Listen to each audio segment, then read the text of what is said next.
기도하겠습니다. 하나님 감사합니다. 오늘도 한 주간을 살아가다가 또 수요일 또 주님의 은혜가 그리워 다시 한번 주의 성전을 찾을 수 있도록 저를 불러주심에 감사를 드립니다. 우리가 이 땅을 살아가면서 무엇보다 주님의 은혜가 없이는 살아갈 수 없음을 다시 한번 믿음으로 고백하며 다시 한번 주님의 은혜를 기억하는 이 시간 될 수 있도록 주여 인도하여 주옵소서.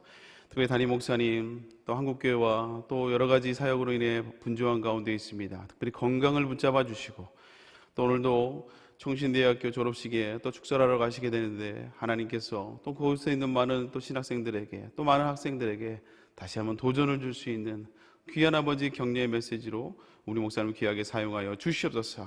다시 한번 오늘 예배 가운데 주님이 함께 하실 걸 믿사하고 감사드리며 예수님의 이름으로 기도 올려옵나이다. 아멘. 오늘 수요 예배 오셨는데 갑자기 담임 목사님이 아니라 제가 나와서 좀 당황하셨죠? 앉아 계신 여러분들 당황스럽겠지만 서서 설교를 하게 된 저는 얼마나 당황스럽겠습니까? 사실 오늘 이제 저도 갑자기 연락을 받고 지난주 월요일 연락을 받고 말씀을 준비하다 오늘도 이렇게 올라와서 이제 예배를 준비해야 되는데 뭔가 좀 느낌이 좀 쎄하더라고요. 뭐지?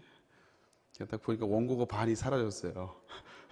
그래가지고 불이 나게 지금 뛰어갔다가 제 책상에 이제 뒤집혀 있었던 걸 제가 모르고 갖고 왔는데 약간 저도 간만에 지금 강단에 쓰는 거라 좀 정신이 하나도 없습니다. 어쨌든 담임 목사님은 제가 잠깐 말씀드린 것처럼 총신대학교 졸업식에 지금 가셨습니다. 일정이 좀 겹쳐가지고 제가 오늘 수요 예배를 섬기게 되었습니다. 무엇보다 담임 목사님의 건강을 위해서 또 사역을 위해서 같이 기도해 주시면 감사하겠습니다. 제가 최근에 아시는 분들은 아시겠지만 제 코로나에 확진이 되었었습니다. 그래서 한 2주간 제가 교회를 못 나왔거든요.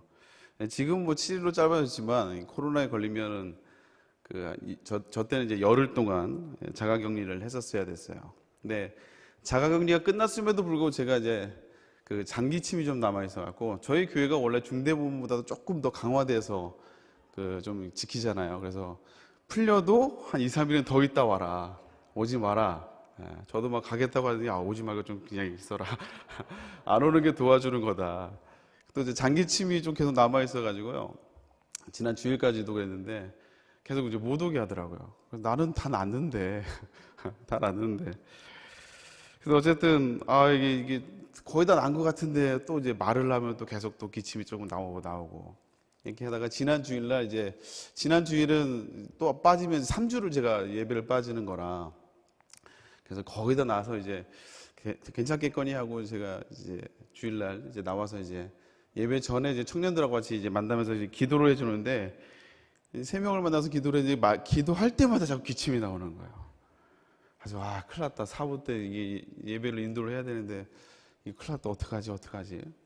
또 다른 사람한테 맡겨야 되나라고 이제 생각을 하다가 제가 마지막 올라오면서 하나님께 기도를 해서 하나님 저기 올라가서 인도를 해야 되는데 기침이 안 나오게 해주시면 제가 하나님께 30만 원을 감사한 거 하겠습니다. 여러분 제가 사회 볼 때 사부 예배 인도할 때 기침을 했을까요? 안 했을까요? 우리 하나님은 절대 손해보지 않으십니다. 아주 신기한 기침이 안 나오고 끝나고 나니까 또 기침이 나오더라고요. 그래서 참. 그래서 오늘은 제가 특별한 기도를 안 하고 왔습니다.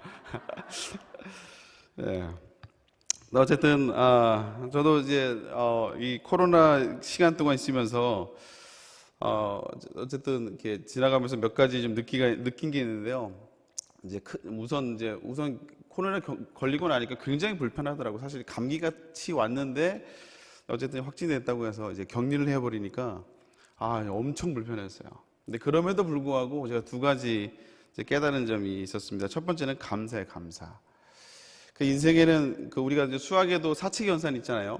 더하기, 빼기, 그리고 나누기, 곱하기. 이 사칙 연산이 있듯이 어떤 분이 그러더라고요. 인생에도 사칙 연산이 있다 이거예요.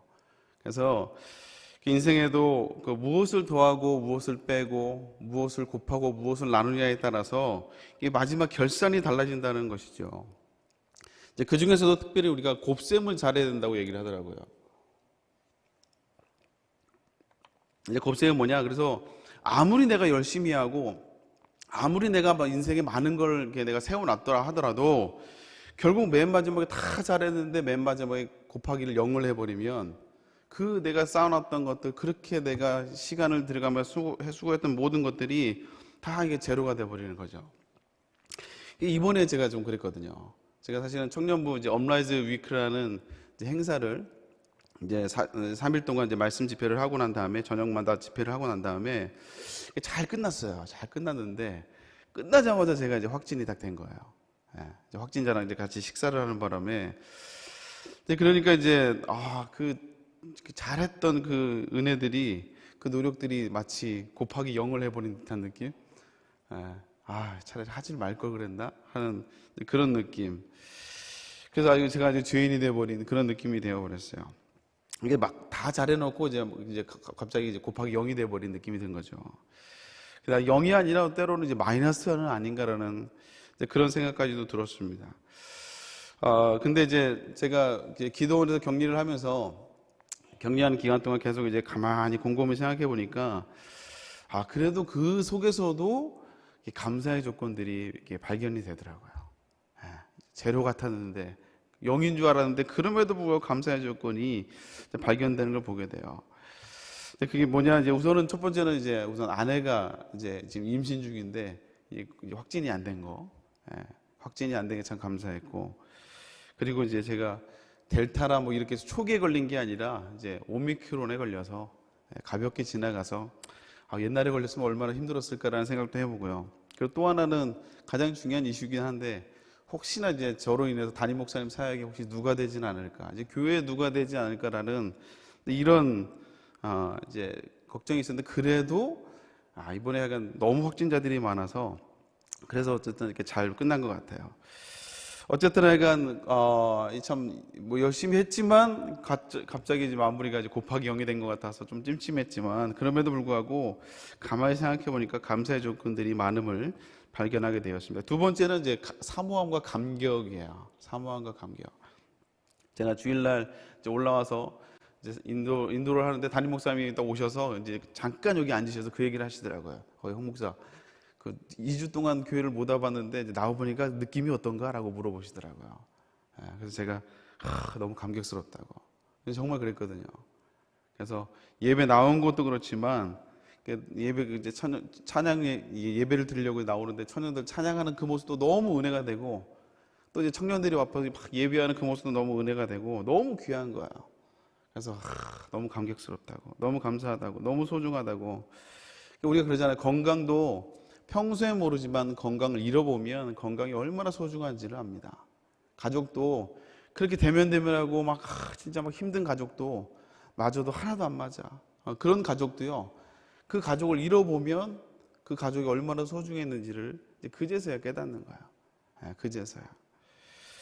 우리도 역시 마찬가지입니다.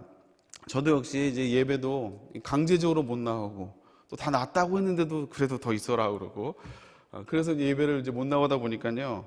그때는 잘 나올 때는 잘 몰랐는데 또 이제 못 나오고 있다 보니까 또 이제 예배에 나와 보니까 예배가 참 귀한 것이다.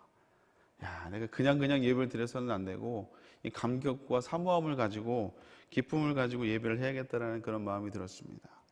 여러분, 우리 성도님들도 늘 예배 나올 때마다 이 감격과 사모함, 습관이 아니라 늘 했기 때문에 오는 것이 아니라 안 가면 허전해서 오는 것이 아니라 늘 사모함으로, 기대감으로, 감격으로 예배 올 수 있기를 주님의 이름으로 축복합니다.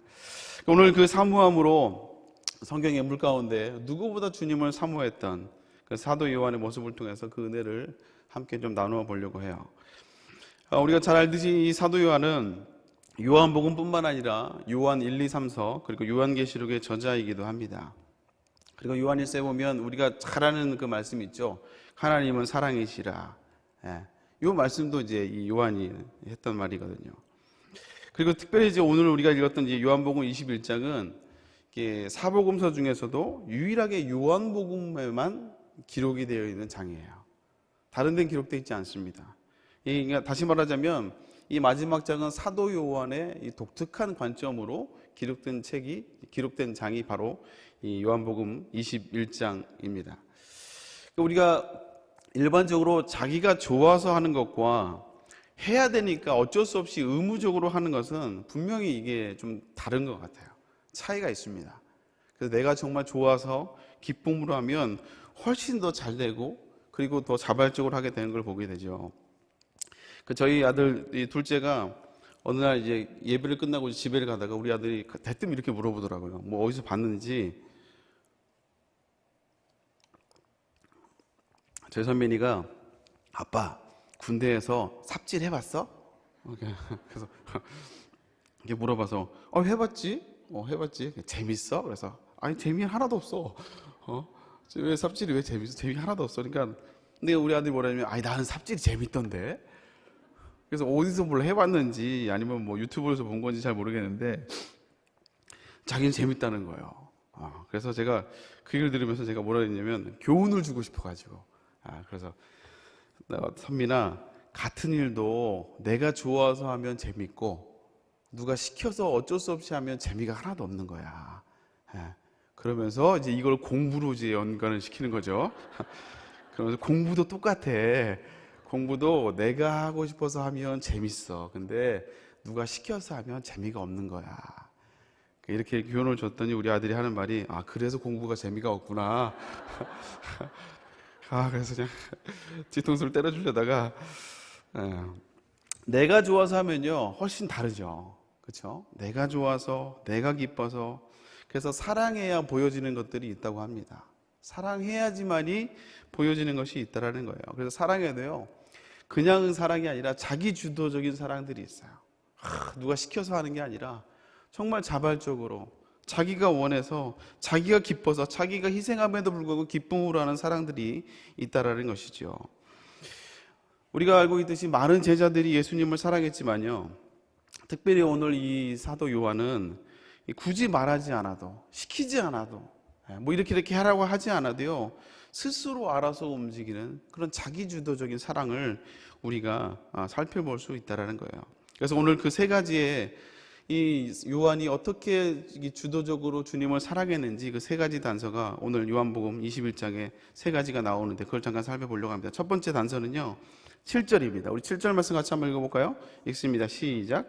예수께서 사랑하시는 그 제자가 베드로에게 이르시되 주님이시라 하니 시몬 베드로가 벗고 있다가 바다로 뛰어내리더라. 오늘 본문은 예수님이 십자가에 돌아가시고 난 다음에 이제 제자들이 다 뿔뿔이 흩어진 그 이후의 상황입니다. 베드로도 역시 예수님이 베드로도 역시 다 고향으로 돌아가 버렸죠. 우리 3절 말씀 아까 읽었지만 우리 다시 한번 읽어볼까요? 읽습니다. 시작. 시몬 베드로가 나는 물고기 잡으러 가노라 하니 그들이 우리도 함께 가겠다 하고 나가서 배에 올랐으나 그날 밤에 아무것도 잡지 못하였더니 예수님이 돌아가러 온 다음에 제자들 다 뿔뿔이 흩어져 버렸고 수제자였던 이 베드로도 역시 나도 물고기나 잡으러 가야겠다 하고 이제 고향으로 돌아와 버렸어요. 그리고 이제 물고기를 잡는데 그날따라 약간 이런 날도 드문데 어부 인생에서 이런 날도 정말 드문 날인데요. 어떻게 한 마리도 못 잡은 거예요. 한 마리도. 어부 인생 가운데 이런 날이 거의 없거든요. 그래서 당연히 밤새도록 일을 했는데 한 마리도 못 잡았으니까. 그리고 이 베테랑이었던 이 베드로가 물고기를 한 마리도 못 잡았으니까 분명히 기분이 그렇게 좋지는 않았을 거예요. 그래서 이제 거의 이제 물고기도 거의 잡는 것도 허탕을 쳐버리고 이제 다 날이 새어 가는데 갑자기 어떤 사람이 나타나서 물고기를 많이 잡았는지를 물어봅니다. 우리 5절 말씀 같이 한번 읽겠습니다. 예수께서 이르시되 얘들아 너에게 고기가 있느냐 대답하되 없나이다. 물고기 많이 잡았습니까? 라고 물어보니까 이 베드로가 없어요. 하나도 못 잡았다고. 그러니까 이제 그분이 뭐라고 하냐면 배 오른편으로 그물을 던져보라고 이렇게 조언을 해줘요. 우리 6절 말씀입니다. 이르시되 그물을 배 오른편에 던지라. 그리하면 잡으리라 하시니 이에 던졌더니 물고기가 많아 그물을 들 수 없더라. 믿자야 본전이란 마음으로 그물을 던졌는데 그물이 터지도록 잡히게 되었다라는 거예요. 근데 이 모습을 보고 한 제자가 배에 타고 있던 그 6명의 제자 가운데 한 제자가 이렇게 이야기를 하는 거예요. 주님이시다. 주님이시다. 우리 7절 말씀 같이 한번 읽겠습니다. 시작. 예수께서 사랑하시는 그 제자가 베드로에게 이르시되 주님이시라 하니 시몬 베드로가 벗고 있다가 주님이라 하는 말을 듣고 겉옷을 두른 후에 바다 위로 뛰어 내리더라. 보통 여기서는 이제 베드로의 그런 저런 모습을 강조해서 이야기하지만 저는 그 앞에 예수께서 사랑하는 그 제자가 주님이라고 말했던 그 제자에게 좀 포커스를 두려고 해요. 오늘 성경에서는 예수께서 사랑하시는 그 제자라고 그 표현을 썼는데 이게 누구냐면요, 이게 사도 요한이에요. 사도 요한이 그 말하고 있는 사람이 누군지를 발견한 거예요. 그래서 베드로가 주님이란 말을 듣고 가장 먼저 주님께 뛰어나가긴 했지만 그러나 배에 있던 5명의 제자들 중에 가장 먼저 저분이 누군지 주님이라는 것을 안 사람이 누구냐? 바로 요한이었어요. 요한이 가장 먼저 주님이라는 것을 알았다라는 거예요. 왜 그럴까요? 왜 그는 왜 주님이 아무도 몰랐는데 베드로조차도 그분이 주님이라는 걸 몰랐는데 왜 이 요한은 그분이 주님이라는 걸 알았을까요? 그 이유는요, 이 요한이 누구보다 주님을 사랑했기 때문에 그래요. 우리가 누군가를 사랑하면 그 사람의 모든 것을 기억해냅니다. 추억들을 갖고 있어요. 그리고 그것을 간직합니다. 기억해내요. 그리고 그 기억들을 소중히 여기고 되새기는 걸 보게 되죠. 가끔씩 이런 부분들은 개가 사람보다 나을 경우가 좀 있다고 이렇게 있는 것 같아요. 기도원에 가보면 그 진선이라고 개가 2마리 중에 1마리가 있는데요. 왜 이렇게 싸나운지 엄청 지저댑니다. 제가 가서 막 아무리 밥을 주고 심지어는 막 제가 먹는 육포까지도 주고 해도요. 정말 한 시종일관 지저대요. 시종일관. 맛있는 간식을 줘도 지저댑니다. 간식 달라고. 얼마나 기분이 찝찝한지를 몰라요. 그래서 이번에 기도 올라가서 하도 저를 보고 짖으니까요. 이제 하도 짖으니까 목이 쉬더라고요, 걔가. 걔가 목이 쉬어가지고, 허허허허 하는데, 제가 걔 보면, 진선이 보면서, 야, 너도 참, 하가 일관성 있다. 참, 걔가 일관성 있다. 근데 유일하게 그 진선이가 좋아하는 게 누구냐면 저희 아버님이에요. 저희 아버지는, 물론 이제 걔를 밥을 주니까, 아무리 그러는데, 하여간 저희 아버지가 나타만 나면, 하여간 그냥 걔가 아주 사족을 못 씁니다. 그냥. 왜 그렇게 얌전해지는지, 정말. 근데 저희 어머니 말씀이 뭐냐면, 심지어는요, 제가 이제 기도원 입구에서 차를 타고 올라가잖아요. 그럼 걔가 엄청 짖는다는 거예요. 근데 저희 아버님이 차를 타고 오잖아요. 그러면 안 짖는데요. 그래서, 신기하다고. 신기하다고. 아무래도 이제 각인이 돼서, 이제 걔는 이제 굉장히 민감하니까 각인이 돼서 그러겠죠. 근데 어쨌든, 이처럼 사랑하면, 우리도, 걔도 그렇지만, 우리도 역시 마찬가지예요. 우리도 누군가를 사랑하면 그 사람의 모든 것들을 기억하게 되고 각인이 되는 걸 보게 돼요. 오늘 왜 이 본문을 가지고 이 요한이 예수님을 사랑했느냐고 얘기하는 근거가 뭐냐면, 오늘 이 본문의 장면과 유사한 장면이 이 3년 전에도 있었어요. 지금부터 3년이 아니라 요한이 오늘 예수님을 만나는 이 본문의 3년 전에 누가복음 5장에 보면 예수님이 처음 베드로를 부르시는 그 장면, 처음 예수님 제자들을 부르시는 그 장면에서 그날도 역시 주님이 베드로를 부르셨을 때 베드로가 그날도 역시 이상하리만큼 밤새도록 물고기를 잡았는데 한 마리도 잡지 못하는 그 이상한 날이었어요. 어부일생에 정말 그런 일이 정말 정말 발견할 수 없는, 어부일생에 그런 일이 정말 별로 없는 그런 날. 그런 날, 어부인생 처음으로 허탕을 치는 그날에 주님이 찾아오셔서 깊은 곳에 가서 그물을 던지라, 이렇게 말씀하셨고, 그 말씀 앞에 베드로가 순종하는 장면이 있죠. 우리 누가복음 5장 4절부터 6절 말씀 같이 한번 읽겠습니다. 시작. 말씀을 마치시고 시몬에게 이르시되 깊은 데로 가서 그물을 내려 고기를 잡으라. 우리들이 밤이 맞도록 수고하였으되 잡은 것이 없지만은 말씀에 의지하여 내가 그물을 내리이다 하고, 그렇게 하니 고기를 잡은 것이 심이 많아 그물이 찢어지는지라. 이 사건을 통해서 이제 예수님이 베드로를 제자로 부르시잖아요. 요한은 3년 전 처음 예수님이 이들에게 와서 제자로 부르셨을 때 그때 그 자리에 요한도 같이 있었어요.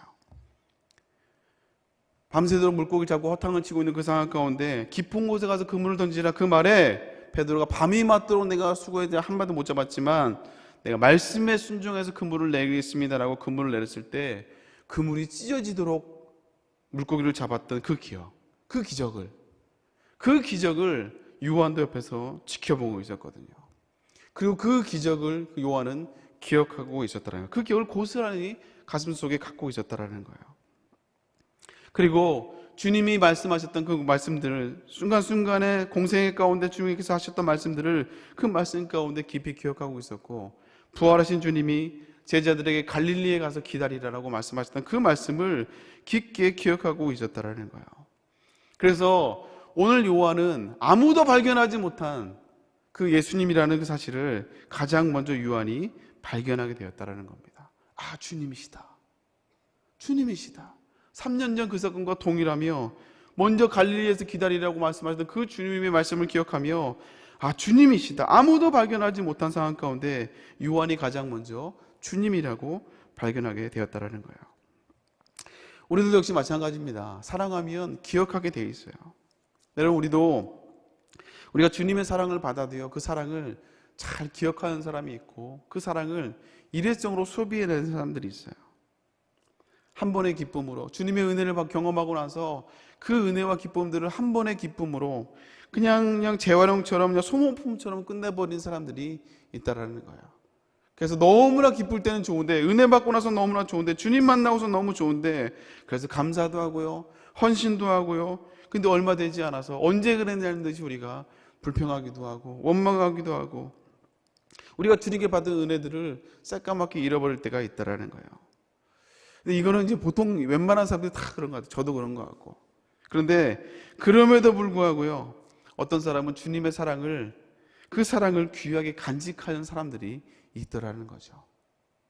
내가 받은 그 주님의 사랑을 잊지 않으려고 하고 그 사랑을 귀하게 간직하며 귀하게 보호하는, 지키는 사람들이 있다라는 거예요.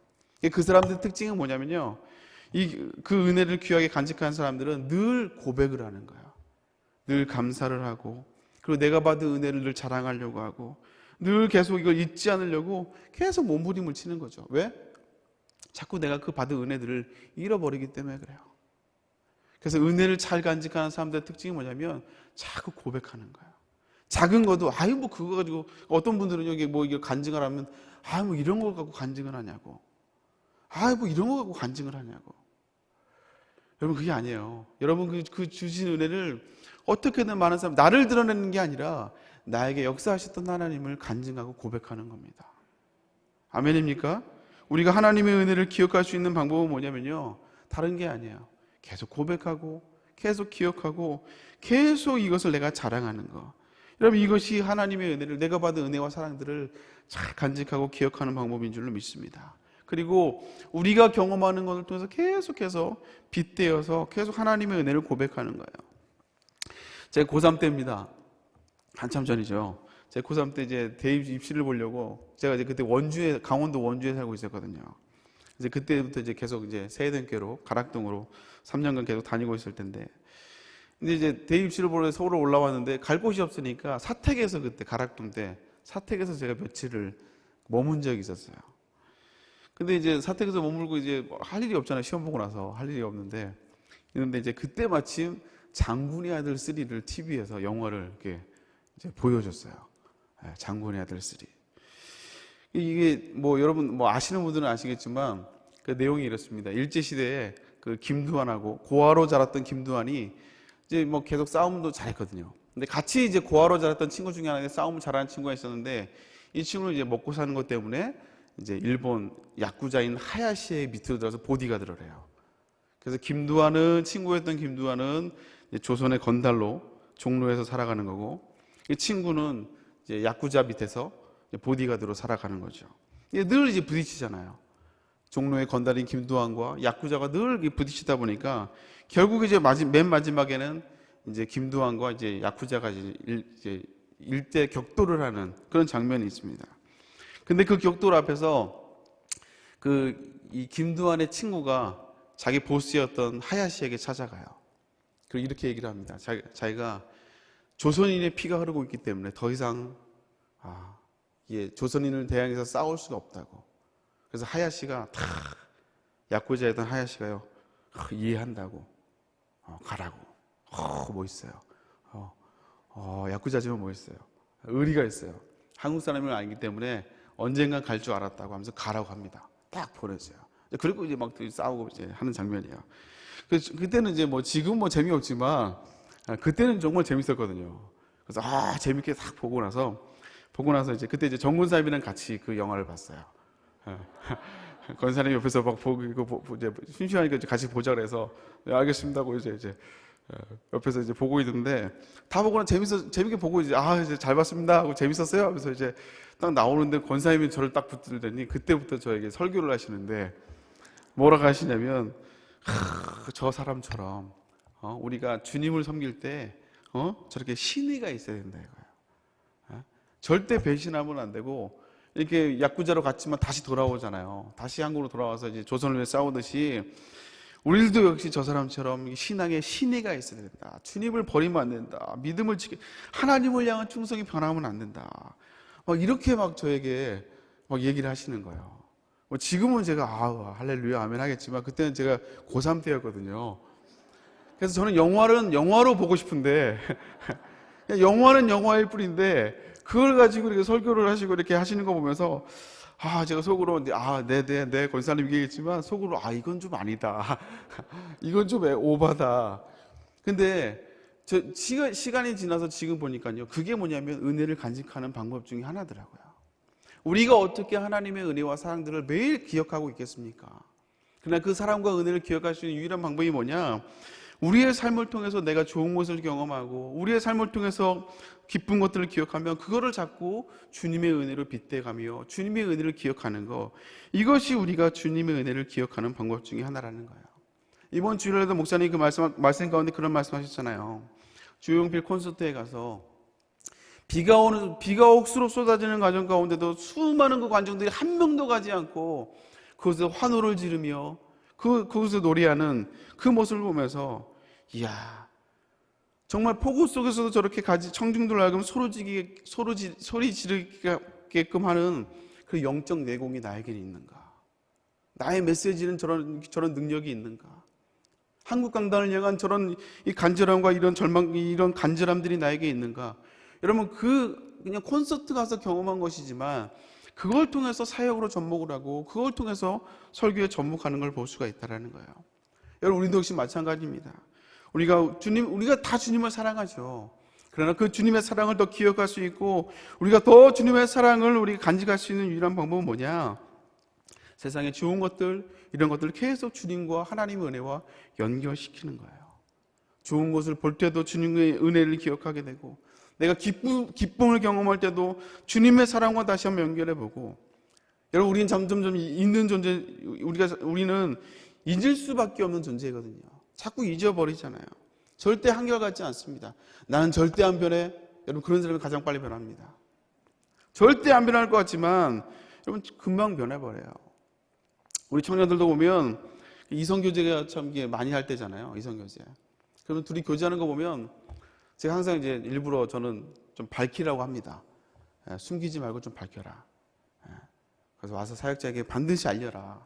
이 중요한 이슈를 어떻게 니들끼리 해결하냐. 저는 항상 밝히라고 얘기를 해요. 그리고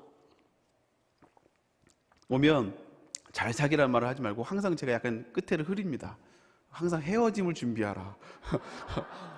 항상 헤어짐을 준비하라고 얘기해요. 근데 애들은 이제 싫어하죠. 싫어하는데 지금은 저희들끼리 죽고 못 살 것처럼 하거든요. 자기는 절대 안 변한다고. 절대 변하지 않는다고. 근데요, 그렇게 좋아하고 그렇게 안 변할 것 같더니 하여간 뭔 이렇게 틀어지잖아요. 그럼 그렇게 원수가 없습니다. 같은 하늘 아래 같은 공기를 마시고 살 수가 없어요.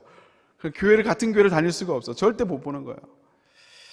여러분, 사람은요 절대 한결같지가 않습니다. 저 여러분들도 한결같을 수가 없어요. 사람은 있게 되어 있고요. 그래서 한 번의 경험을 끝나는 것이 아니라 계속 기억하기 위해서 그 주님의 사랑과 은혜를 우리가 잊지 않게 해서는요, 몸부림을 쳐야 돼요.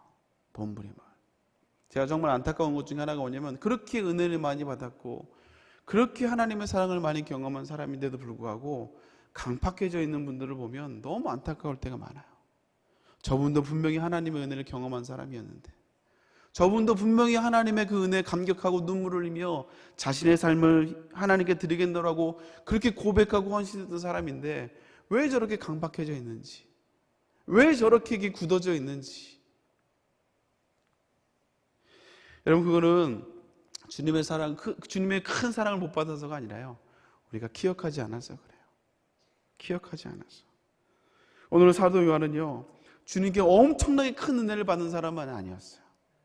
엄청난 기적을 경험한 사람도 아니었고 대단한 스토리가 있는 사람이 아니었어요. 어쩌면 이 베드로에 비해서는 정말 변방에 있는 별로 티가 나지 않는 사람이었지만 이 요한은 주님과의 첫 만남을 기억했고요, 그리고 주님의 말씀 한마디를 다 기억했고 주님을 사랑하기 때문에 주님의 은혜와 주님의 사랑들을 기억했다라는 거예요. 그렇기 때문에 아무도 발견하지 못한 상황 가운데 주님의 그 실루엣을 보고 그 말씀을 보고 그 주님이 주님이시다, 주님임을 발견하게 되었다라는 거예요. 여러분, 우리가 주님의 은혜를 기억하려고 노력하는 사람들은요, 혹시나 우리가 약간 심체가 되고 힘들다 할지라도 주님의 은혜를 계속 기억하고 간직하는 사람들은 이런 수요 예배를 통해서, 아니면 새벽 기도를 통해서, 아니면 주변에 있는 사람들의 한마디 말을 통해서 주님의 음성을 발견합니다. 아, 주님이시다. 아, 주님이시다. 네. 옆에서 지나간 사람이 툭 한마디 한 걸 가지고 아, 주님의 음성이다, 주님의 위로다, 주님의 음성을 듣게 된다는 거예요. 사랑하는 성도 여러분, 주님의 은혜를 기억하며 간직할 수 있는 저와 여러분 될 수 있기를 주님의 이름으로 축복합니다. 그럴 때 시켜서가 아닌 자기주도적인 사랑으로 주님을 사랑하게 된다는 거예요. 두 번째, 이 요한의 자기주도적인 사랑의 두 번째 증거는 20절에 나옵니다. 우리가 길어서 읽지는 않았지만 우리 20절 말씀 같이 한번 읽어볼까요? 읽습니다. 시작. 베드로가 돌이켜 예수께서 그는 만찬석에서 예수의 품에 의지하여 주님을 파는 자가 누구오니까 묻던 자더라. 오늘 성경에 보니까 20절에 어떻게 이 사도 요한을 어떻게 표현하냐면 예수의 품에 의지하여 있다고 얘기하고 있어요. 예수의 품에 의지하여. 요한은요, 늘 주님 품에 머물렀던 제자였어요. 머물렀던 제자. 오늘 그 본문에도 베드로가 요한을 보면서 예수 품에 의지했다고 이렇게 표현하고 있는데, 영어 성경에 보니까 예수 품에 들어가서 안기는 게 아니고요, 그냥 예수님께 기대어 있는 사람, 또 예수님 옆에 앉아 있는 사람, 이렇게 표현을 하고 있어요. 그러니까 다시 말해서 쉽게 얘기하면 그냥 요한은 그냥 늘 주님 곁에 머물러 있는 사람이었어요. 주님 곁을 떠나지 않고 늘 주님 곁에 머물러 있는 사람. 예수님이 붙잡으실 때도 그랬고요, 마지막까지, 그리고 십자가에 돌아가실 때, 십자가에 달리실 때도 끝까지 옆에 있었던 사람이 누구였냐? 바로 요한이었어요. 그래서 마지막 어머니를 예수님이 어머니 요한에게 맡기잖아요. 부활하신 이후에도 여전히 예수님의 곁을 만들어 왔다. 특별한 이렇게 이벤트가 있고 특별한 이슈가 있고 멋진 말을 한 것도 아니지만 늘 주님 곁에 머물러 있었던 사람. 우리가 누군가를 사랑하면 그러잖아요. 마음의 대상이 있으면 그냥 자꾸 주변에 머물러 있는 거야. 머물러 있는 거야. 청년들이 그러죠. 청년들이 자기가 좋아하는 대상이 있으면 자꾸 머물러요. 여러분들도 결혼하게 된 계기가 그거예요. 여러분의 남편 배우자분이 자꾸 여러분이 좋아서 자꾸 주변에 머물러 있는 거예요. 머물러 있는 거야. 그래서 이게 배우자들은 항상, 제가 청년들 항상 하는 게죠, 반경 1km 내에 있다고. 머리 찾지 마라. 반경 1km 내에 다 있다. 너 주변에 머물러 있는 사람들 찾아봐라. 우리가 좋아하는 사람들 생기면 자꾸 머물러요. 머물러. 그리고 머무는 것만 끝나지 않고 더 같이 있으려고 하고, 그러니까 자꾸 이제 데이트도 신청하고 같이 이제 교제하려고 하고 같이 밥 먹자고 하고 자꾸 그러잖아요. 요한도 마찬가지입니다. 베드로처럼 주목받는 사람은 아니었지만, 어쩌면 성경에서 딱 보는 게 튀는 사람은 아니었지만 항상 예수님 주변에 머물면서 주님의 은혜와 사랑 안에, 말씀 안에 머물려고 했던 사람이 바로 이 요한이었어요. 그러면 이 요한은요, 어떻게 이렇게 주님을 사랑하고 자꾸 주님 곁에 머물게 되었을까요? 그 답을 정확하게 소개하고 있지는 않지만 오늘 자신을 소개하는 말에서 좀 힌트를 얻을 수 있을 것 같아요. 우리 7절 말씀 우리 한번 같이 한번 읽어볼까요? 읽습니다. 시작. 예수께서 사랑하시는 그 제자가 베드로에게 이르시되 주님이시라니. 여기까지만.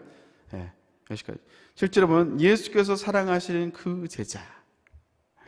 그리고 아까 읽었던 20절에도 마찬가지입니다. 예수께서 사랑하시는 그 제자. 오늘 이 요한복음은 요한이 썼거든요. 자기가 썼어요. 자기가. 그리고 자기가 자기를 표현할 때 뭐라고 표현하고 있냐면 예수께서 사랑하시는 그 제자라고 오늘 자기가 자기를 그렇게 표현하고 있어요. 그냥 마치 그냥 3인칭으로 그냥 요한이 베드로에게 이르시되 주님이시다 뭐 이렇게 얘기하지 않고 자기 자신을 예수께서 사랑하시는 그 제자 이렇게 표현하고 있다고요. 이렇게 표현하고 있어요. 이게 이제 요한의 독특한 표현이에요. 예수께서 사랑하시는 그 제자. 근데 이 말이 저는 마치 예수께서 사랑하시는 그 제자라는 말이 혹시 자막에 되나요? 예수님을 가장 사랑한 그 제자. 저는 이렇게 들려요. 자기 자신을 그렇게 표현하고 있는 거예요.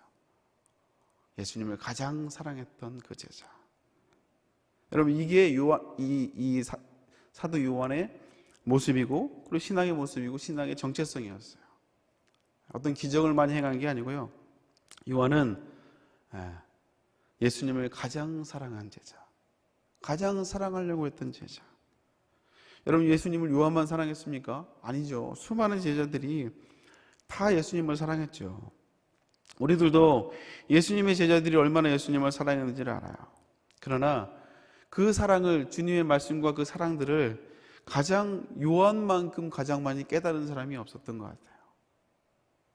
요한만큼 깨달은 사람이 없어요. 그래서 요한은요, 예수님의 사랑을 그냥 액면 그대로 다 받아들인 것 같아요. 주님이 사랑한다는 그 말씀을 그대로 다 받아들이고, 주님이 하셨던 말씀들을, 주님의 은혜와 사랑들을 가감 없이 그냥 재지 않고 계산하지 않고 그대로 믿고 그대로 그냥 다 받아들였던 거예요. 그리고 그것이 그의 신앙의 정체성이었다라는 거예요. 우리들도 역시 마찬가지입니다. 우리도 살아가면서 힘들고 불안할 때가 있어요.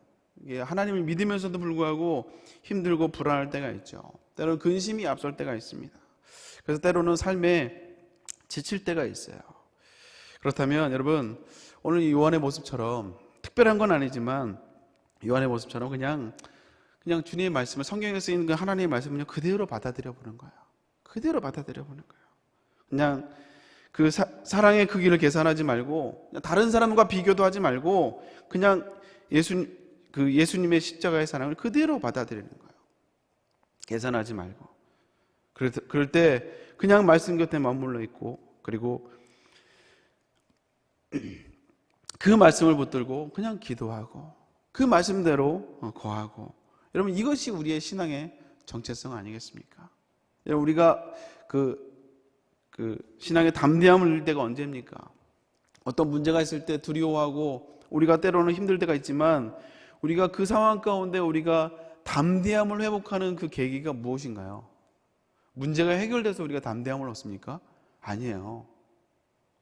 문제는 그대로 있음에도 불구하고 우리가 담대함을 회복할 수 있는 방법은 뭐냐면 내가 주님의 은혜를 다시 깨닫기 시작하면 내 마음 가운데 두려움이 아니라 평안함과 담대함이 싹 밀려들기 시작해요. 여러분 그게 기도의 응답의 시작입니다. 사인이에요. 뭔가 문제 해결돼서가 아니라 그냥 그 말씀을 붙들고 주님의 은혜 안에 있을 때, 그럴 때 우리에게 담대함을 주듯이 우리도 역시 마찬가지입니다. 그냥 계산하지 말고 자꾸 판단하지 말고 자꾸 사람들과 비교하지 말고 자꾸 쓸데없는 상상하지 말고요. 그냥 말씀 곁에 머물고 주님 곁에 머물고 은혜 가운데 머물 수 있는 저 여러분 될 수 있기를 주님으로 축복합니다. 그게 은혜예요. 그게. 그래서 주님 곁에 자꾸 머물러 있는 거야. 머물러 있는 거야. 마지막 세 번째 요한의 자기주도적인 사랑의 세 번째 모습은 25절에 좀 나타나 있어요. 25절 말씀 같이 한번 읽어볼까요? 읽습니다. 시작.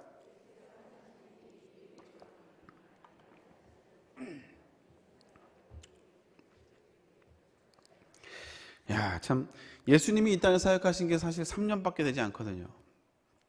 어쩌면 정말 짧은 기간이죠. 근데 오늘 요한이 뭐라고 고백하고 있냐면 예수님의 가신 일을 이제 기록하기에는 그걸 다 낱낱이 다 책을 쓰면 이 세상에 그 책들을 두기에도 부족하다 이거야. 그 기록들을 하나씩 행하신 일들을 아무리 다 기록해 버리면 이 땅에 그 책을 쌓아놓을 수가 없다라는 거예요. 어쩌면 이게 사실은 과장된 표현이죠. 예?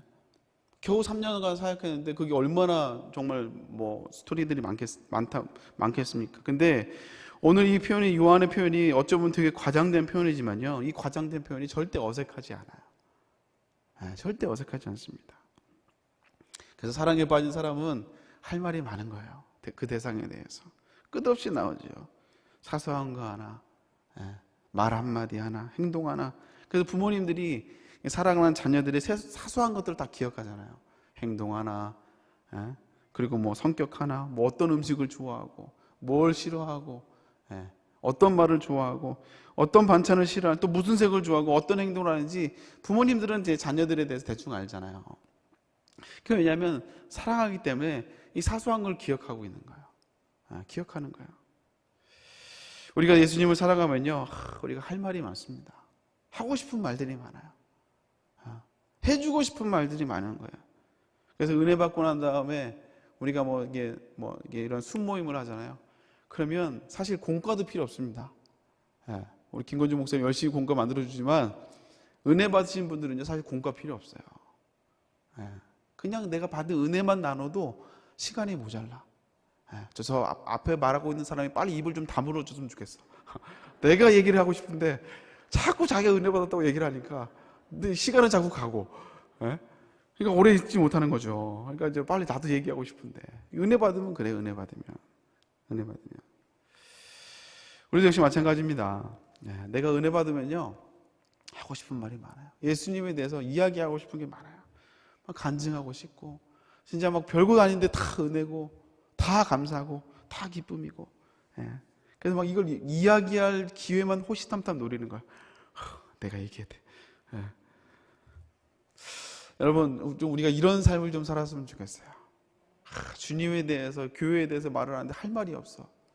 할 거는 불평밖에 없고, 불만밖에 없고, 교회가 이래서는 안 된다는 둥, 교회가 이게 문제라는 둥. 참.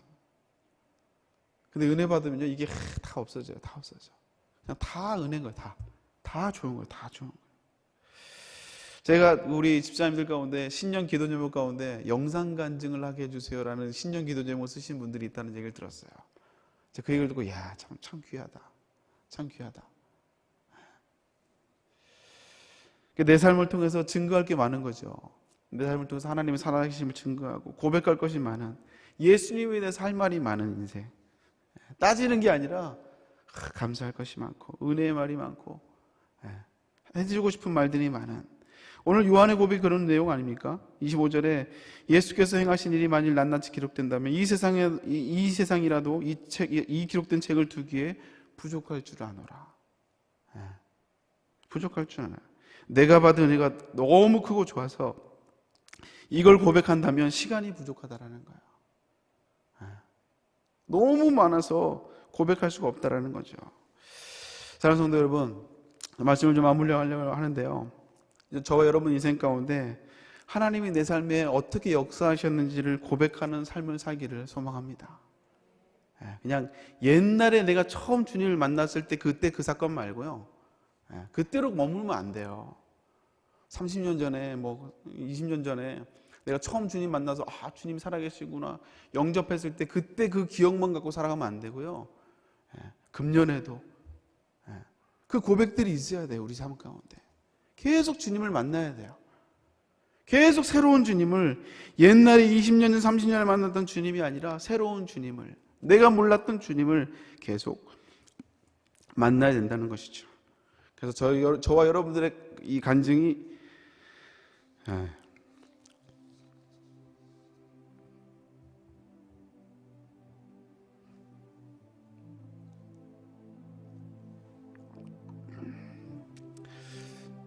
그래서 저와 여러분들의 간증이 담임 목사님 설교에도 쓰임 받는 그런 인생, 그런 복된 삶을 살아갈 수 있기를 주님으로 축복합니다. 그래서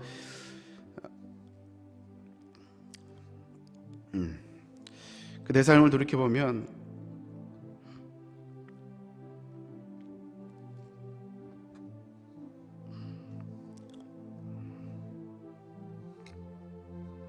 이거 한마디만 하면 되는데 이게 왜 이러죠? 그 끝나는데. 네.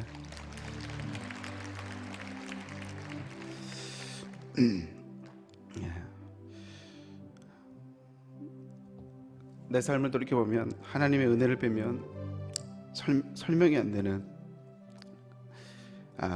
그런 삶을 살아야 될 줄로 믿습니다. 우리 함께 찬양하며 말씀을 마무리하겠습니다. 내가 드려왔던 모든 것들이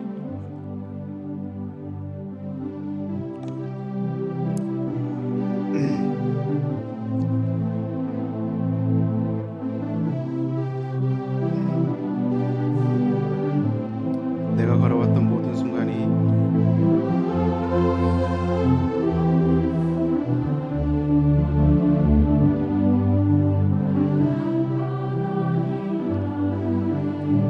아침 해가 뜨고 저녁에 노을 아침 해가 뜨고 저녁에 노을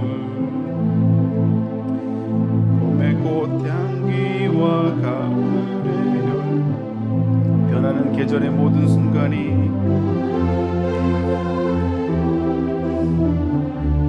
당연한 것 아니라 은혜였소.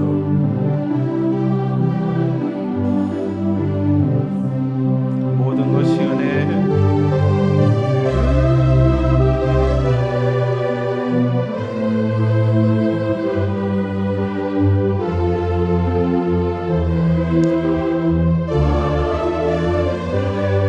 내 삶에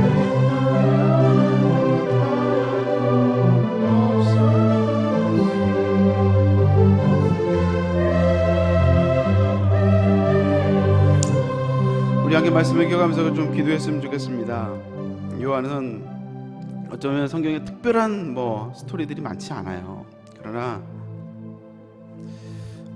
누구보다 주님을 사랑했던, 그리고 그 주님의 은혜를 기억했던, 그리고 늘 주님 곁에 머물려고 했던 사람, 그 사람이 바로 그리고 주님에 대해서 하고 싶은 말이 많았던 사람이 바로 요한이었습니다.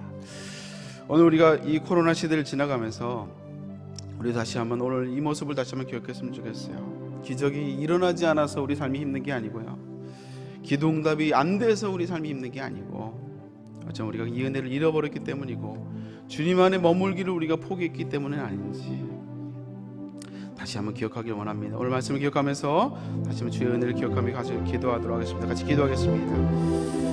하나님 감사합니다. 다시 한번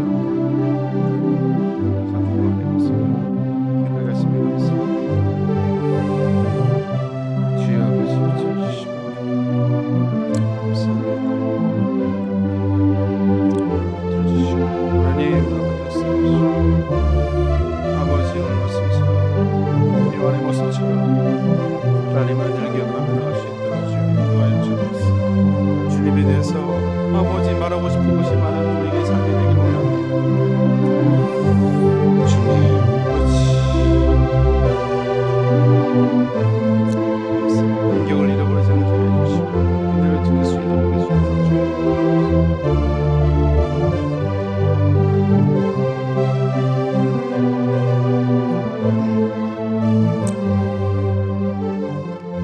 하나님 감사합니다.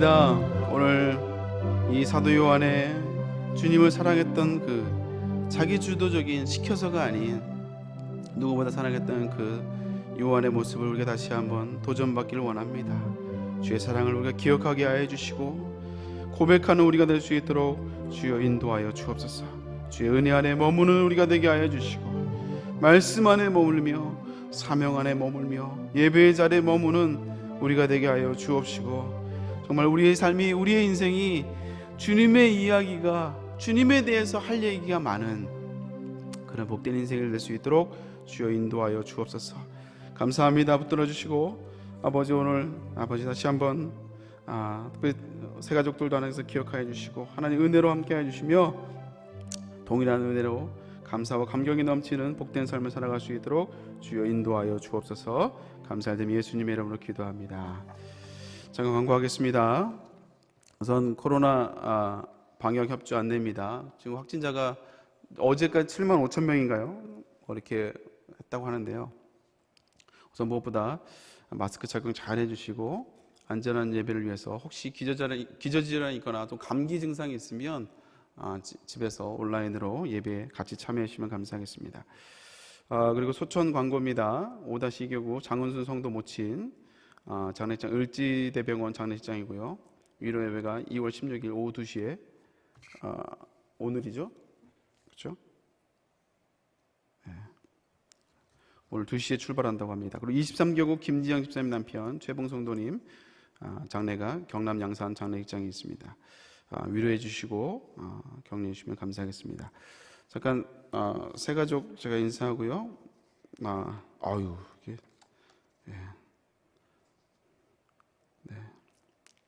성함이 이름도 부르기도 애매하네요.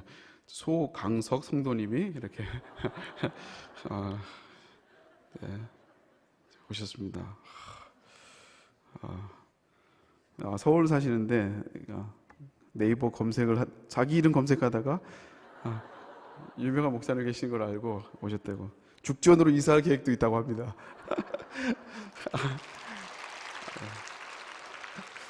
네, 그리고 이지영 우리 성도님, 우리 신명 권사님이 인도하셨고요. 서종석 우리 성도님, 유영자 스님이, 그리고 권사님이 인도하셨고, 우리 김종호 성도님, 그리고 김선희 우리 성도님 이렇게 방문하고 등록해 주셨습니다. 힘차게 박수로 환영하도록 하겠습니다.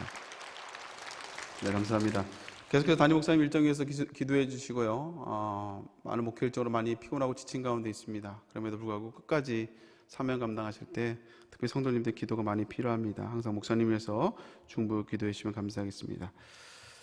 네, 우리 다 같이 자리에 일어나셔서 비전선 한번 선포하고 제가 헌금 기도하고 제가 축도로 예배를 마치도록 하겠습니다. 비전선 헌물입니다. 우리는 교회 세움 신앙으로 팬데믹을 극복하고 생명나무 은혜와 예배 동력의 두 날개로 다시 비상하여 거룩한 부족 공동체의 영향력을 한국과 세계를 확장시키는 교회를 꿈꾼다. 하나님 감사합니다. 오늘 수요 예배에 하나님께 나와 주님 곁에 머물 수 있도록 은혜 주심에 감사를 드립니다. 함께 해주시고 우리 성도들 늘 주님의 은혜 안에 머물며 또 주님의 은혜를 간증하며 고백하는 우리 성도들 될 수 있도록 주여 인도하여 주옵소서. 10의 1조로 하나님께 영광을 돌려드립니다. 세상에서 살면서 열심히 살고 또 10분의 1을 모든 것이 하나님의 것이지만 그러나 그 하나님의 것임을 고백하는 믿음으로 10의 1조를 구별해서 드립니다. 드려지는 손길을 다시 한번 축복하여 주옵시고 저들의 삶이 기름진 축복으로 하나님 풍성할 수 있도록 주여 인도하여 주시옵소서. 또 여러 가지 감사의 물로 하나님께 영광을 돌려드립니다. 참 감사를 찾기 힘든 이 시대에 뭐가 이렇게 감사한지 신년소원 예물로 드리며 또 한국교회 세운 감사로 드리고 대표 기도를 감사하며 대신방을 감사하고 범사에 감사하고 월상 예배를 감사하며 또 작전 기도로 또 태국 선교사님을 차대영 선교사님 위해서 또 기도합니다. 또 여러 가지 아버지 기도 제목으로 드려지는 많은 기도 제목들 자녀 안심 아버지 자녀를 위해서 기도하며 또 성교헌금으로 1,000번제로 생명수흥헌금으로 주정헌금으로 드려지는 많은 기도 제목들 또 온라인으로 이렇게 11조와 감사헌금을 또 1,000번째 예물 아버지 또 보냈습니다. 하나님 함께하여 주옵시고 은혜로 붙들어 주옵시며 저들의 삶 가운데 늘 감사가 끊이지 않는 복된 인생을 살아갈 수 있도록 주여 인도하여 주시옵소서. 지금은 우리 예수 그리스도의 은혜와 하나님의 무한하신 사랑하심과 성령님의 감화 교통하심 역사가 오늘 사도 요한처럼 다시 한번 주의 은혜를 기억하며 늘 주님의 은혜 안에 머물고 그리고 늘 주님을 간증하며 증거하는 삶을 살기를 소망하는 우리 모든 성도들의 삶 위에 저들의 가정과 또 저들의 자녀와 저들의 배우자와 저들의 삶 위에 지금부터 영원까지 함께 계실지어다. 아멘. 우리는 생명나무로 축복을 받겠습니다.